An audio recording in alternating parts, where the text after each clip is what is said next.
Hey guys, welcome back to ODTV.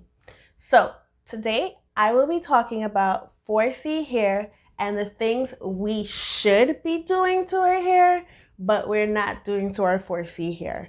So, let's get right into it. First of all, we're supposed to be washing our hair regularly, right? So, regularly means at least, maybe like 2 to 3 days a week, right?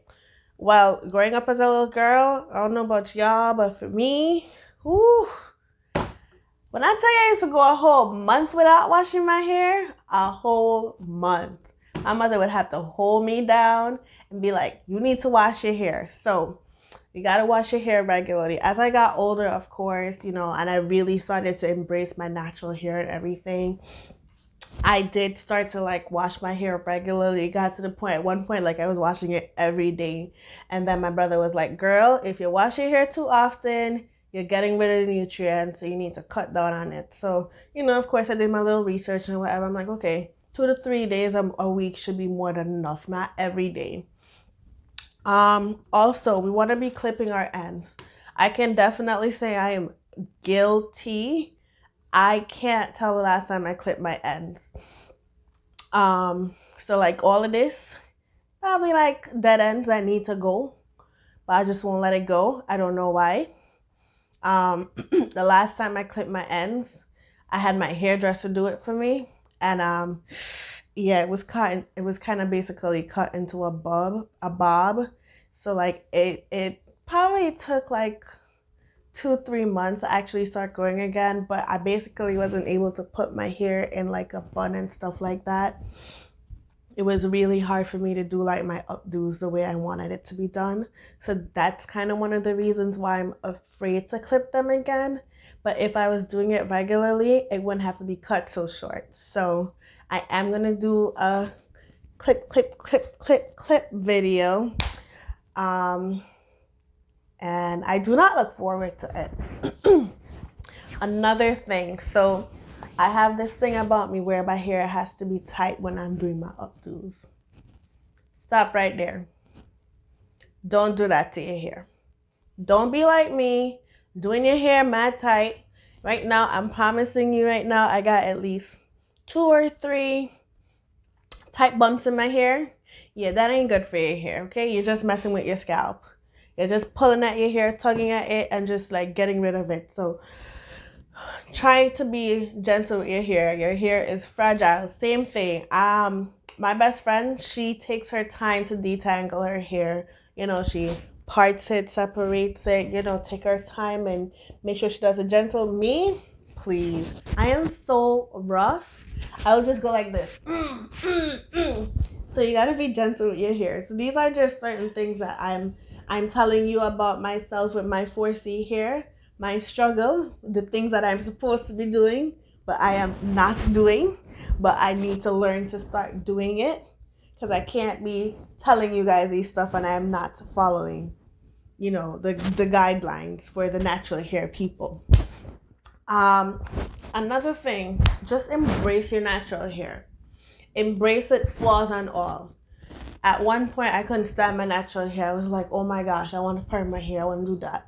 But at the end of the day, I started, like, as I got older, I just started to embrace my hair. And I was like, you know what? I got to figure out how am I going to style my hair to suit my face and this and that. And I worked with different types. Like I said before in my previous videos, I found different types of hair products and I went ahead, used them, and found what my hair really liked. So like the curls, the as I am that I preach about. These type of stuff I use all the time because I love it now. Um, so yeah, just embrace the texture of your hair. Don't think negative towards it. Just try and work with it and figure out what would work best for your hair. So guys, another thing. So especially for girls who are transitioning, try not to use too much heat in your hair. So use cold water instead of hot water. Use perm rods or flexi rods or magic curl instead of a curling iron or a flat iron.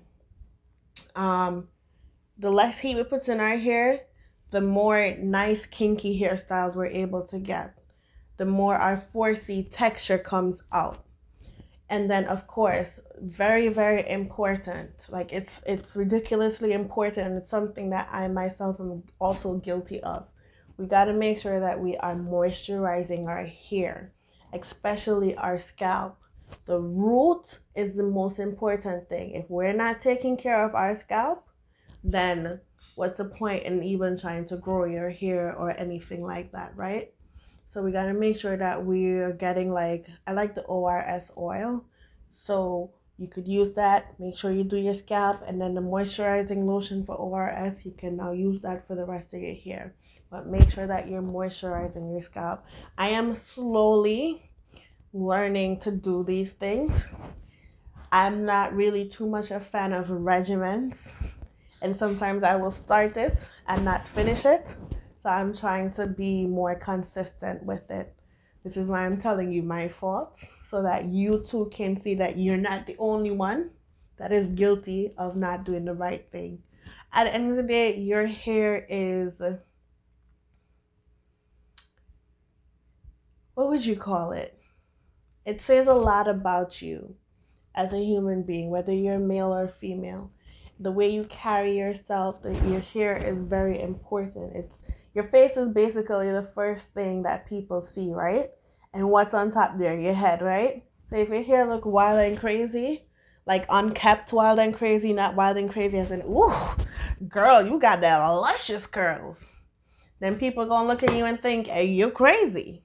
So your hair is very important. The way you take care of it is very important, and it says a lot about you.